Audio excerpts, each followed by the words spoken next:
Hello, I'm Armando Pavoni, the mayor of the city of Renton. Welcome to the premiere edition of Our Renton, a monthly look at our city and the individuals who make it such a great place to live, work, play, and learn. Our Renton puts the spotlight on people, news, and events around our city, featuring interviews with community leaders and an inside look at the projects that impact our daily lives. On this month's show, we're taking a look back at the 30-year career of recently retired Public Works Administrator Gregg Zimmerman. Gregg and his department have helped guide Renton through a period of unparalleled growth, and you can see his department's fingerprints throughout the city, including the Landing, Southport, Logan Avenue, and Sunset, just to name a few. Well, hello, Gregg. Hi. Welcome to the first edition of Our Renton. So you've had a 30-year career here with Renton, 26 as a department lead. Could you tell us a little bit about yourself? Sure. I am a civil engineer. I got my degree back from the University of Illinois, and I am a professional engineer. I have a certificate from the state of Washington. And I've worked in the private sector for 11 years, and I joined the city of Renton back in 1990. In 1994, I was promoted to the position of Public Works Administrator. So I've had the honor of serving the city in that position for 26 years. Well, I think a lot of people don't realize that your division is actually the largest department in the entire city. Under you, there's transportation, there's the sewer water, there's water. There's a number of items and projects. So looking back on your time here, what are some of the projects that you're most proud of? Thank you. First of all, I think that the success that we've had is due in great part to the wonderful managers and staff that we have working for the Public Works Department. And I've just worked for a lot of wonderful elected officials, including yourself, that have provided the guidance and the leadership and also the resources that have made us successful. We have several projects and programs that I think I'm most proud of in my 26 years in this position. Maybe the first and foremost is the dredging of the Cedar River about 15 or so years ago. Dredging the Cedar River was really important. Of course, the Boeing company produces airplanes next to the river and then hauls their airplane across two bridges and flies them out every 737. It takes their maiden voyage, as you know, out of the Renton airport. And traditionally, in intense storm events, and it seems like we're getting 100-year storm events every year these days, the airport would flood before we dredged the Cedar River and built the flood walls. So we had to do something, and the Boeing company in the 1990 flood, I believe, lost $4 million worth of infrastructure, airplane engines that flooded, and once that happens, they have to discard them. They can no longer use them for their airplanes. So it was really important to keep the Boeing company where they are in their manufacturing plant in Renton, to take away the threat of flooding of the Cedar River. So it was a major important project. We spent over 2 years in the permitting process, and it was very iffy if the federal agencies were going to allow us to go forward with the dredging, because there were concerns about the salmon and about impacts dredging the river might have on the salmon runs. The mitigation was very high. We had to spend a lot of money mitigating it, but we in the Army Corps of Engineers dredged the river, put up the flood walls that exist along the lower 1.25 miles of the river, and now the 100-year flood is entirely contained. That was a huge accomplishment. It was difficult. A couple other things that were really important. The infrastructure, when Boeing did their move to the lake, they sold a bunch of their property in North Renton, and it was zoned industrial, and Renton didn't want industrial facilities built there since Boeing was moving out. So we worked with Boeing to rezone the property to commercial, residential, and the Public Works Department built the infrastructure, the roads and the sewer lines and the water lines and so forth that serve the landing. So we were a strong part of the putting together the infrastructure that led to that shopping center that's a central feature of North Renton now. And it really came out pretty well. I think the other two that I would point at is superior customer service. We've worked on superior customer service in the department for a number of years. For 30 years, we've all been working on that, improving our services. I feel that the citizens and the businesses of Renton deserve the Nordstrom treatment, and so we've been working on that with our staff, answering questions from residents and businesses within 24 hours, making sure they had a reference person that they would know to direct their calls to, and making sure we followed through when we took care of problems. And so what I've seen is, in the 30 years I've been here, a turnaround in how the public views the Public Works Department, and it's been a positive turnaround. It's not the old sentiment that I used to see, that you don't dare call City Hall. Now people are happy to work with us, and we're happy to work with them. And the last thing is regulatory reform. 12 years ago, the Development Services Department was part of Public Works, and I was involved with other people in streamlining our permitting process. We had a permitting process when I first came to the city that the development community hated, because we kept changing the goalposts and reviewing their plans. And we had duplicative processes, and we had processes that were in series, so you took one step, then you had to take another step, then you had to take another step, resulting in too much time before permits were issued. We charted our processes, and we changed all of that.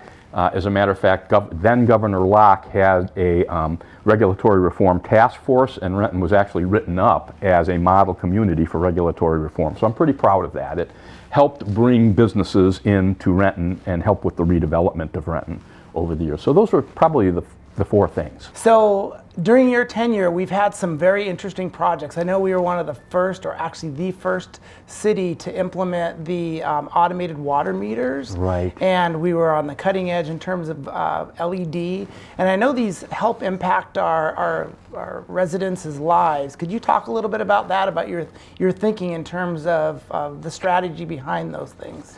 Well, I think that cities are interested in sustainability. They're interested in reducing the carbon footprint, and they're also interested in reducing costs to their residents, energy costs. All of those things can be accomplished if you select some things that are high energy consumption issues and can figure out ways to reduce the energy. So what we did, all of the city's streetlights, as you've mentioned, were converted from high-pressure sodium streetlights, which take a lot of power, to LED streetlights that use significantly less power. And we used a Department of Commerce loan, or actually a grant, in order to help pay for it, so it wasn't as expensive as it would have been to make that conversion. And as a result of that conversion, we're saving as much electricity every year as would run 460 households. So there's been a huge reduction in people's energy bills that the city pays for the street lights. Similarly, and we were one of the first that did, the cities in this area, that totally converted our street lights to LED. So we were a little bit on the cutting edge on that one. Another one that we were on cutting edge was also the conversion of all our manual water meters. We have 18,000 water meters throughout the city. We converted those over a 5-year period into electronic water meters that are automatically send in signals about water consumption to a central computer, so we don't have to have meter readers looking at each of the meters. The beauty of that is 24/7 we know exactly how much water is being used through every meter, and we have programs that indicate if there's an unusual increase in the water meter consumption in any of those meters. If we see that, it gets flagged out, and we send information to the residents or the businesses. For some reason, your water consumption has jumped up. Can you check your usage? You may have a leak somewhere. And as a result of that, we've actually alerted people to hundreds of leaks that they had in their system throughout Renton, both businesses and residential. Save them a great deal of money, because when they fix the leaks, they're not paying as much in their water bill, obviously, because they've reduced their water bill, but also protected their property from damage. Because if you've got a water leak on your property, it's probably damaging something. Yeah, they caught my leak about a month after they installed it, so. Oh, good. I was the recipient of one of those detections. Excellent. So, did you time your retirement with the conversion of Wells and Williams in the downtown core? Unofficially, I told my staff that we want to expedite that project, but we don't want the groundbreaking to happen before March 1. So, candidly, It's a great project, but there's going to be some construction impacts, and we're going to be working heavily with the businesses because there's going to be some street closures and limitations on use of the streets. For a year, there's going to be a little bit of a problem along South 2nd and South 3rd Street getting through the city, but when the project's completed, we're going to have a wonderful two-way streets, Wells and Williams, and then following it up in future projects, we're going to convert 2nd and 3rd to two-way streets as well in the future. So what are some of the other big projects that your department will be looking at after you're gone? This last year for transportation projects was a year of design and project planning. We didn't do that many projects in terms of construction. This year there's going to be a lot of construction. You just mentioned the $13 million Wells and Williams conversion of those two streets to two-way streets. Another project is Duvall Avenue in the vicinity of Sunset on the east side of the city. That's a project that's going to be adding sidewalks and adding, improving the lane markings and improving the condition of the pavement. Sidewalks are really exciting in that area because it's a busy arterial and it doesn't have sidewalks fully along both sides. And we've had auto pedestrian accidents along that street. So it's really going to improve the safety of pedestrians and bicyclists along Duvall. We're going to be doing the first phase of the Highlands Reservoir improvements. It's a $20 million project overall, and it will replace the old leaking reservoirs with much larger reservoirs that will provide more water storage that's needed in that area to provide for the amount of water we'll need for firefighting. Our water system's sized more for firefighting than it is for domestic water uses. That's why the pipes are so large, that's why the reservoirs are so big. So when we get those reservoirs converted and some of the pipelines that are leading to the reservoirs, we'll have sufficient water infrastructure to provide for any redevelopment that happens in the Highlands. So it's a very important project, and that work will begin this year as well. So those are some of the larger projects. Yes. So tell me a little bit, I know that we've had lots of conversations about this. What are some of the challenges that your replacement will face coming in to fill your job? I think a couple of challenges we're going to have to look at from here on is not the most expensive ones, but they're becoming pretty important. And that is a lot of the money that we generate in tax dollars that is used for transportation projects, we use that money to match grants that we get, because we build these big transportation projects with federal and state grants, but those grants don't pay 100% for the project. They only pay about 80%. So you have to spend 20% for those grants to pay for the projects, have to be from our local tax money. Using that match grant to pay for those big important projects like Wells and Williams, we've got about $5 million in grant we're getting to pay for that. Doesn't leave a lot of money left for street pavement preservation, for overlay projects, for making sure that our streets continue to be in good condition, the asphalt continues to be in good condition. There's something called the Pavement Condition Index, and what you're striving for is at least a 70 out of 100. 100 is the condition of a new street, 0 is the condition of a street that looks like it's been through a war, it's undrivable. 70 is a pretty good street. It's still got some cracks in it, occasional potholes, but it's a pretty good drivable street. We're trying to keep the average of our streets up near 70, but we're not investing enough money to do that. So we're slowly losing ground. I think one of our challenges is going to be to find some revenue among all the various needs that the city has, to find some revenue to put a little bit more money into street preservation so we don't continue to lose ground. Another one is we have a lot of streets in this city that were built years and years ago that don't have sidewalks or only have sidewalks on one side of the street. And we have other areas where the sidewalks are getting old and deteriorated. The Highlands is one area that has aging sidewalks. Once again, we don't have enough funding left in our transportation budget to keep up with those sidewalk needs, and I know that that's a priority of the public.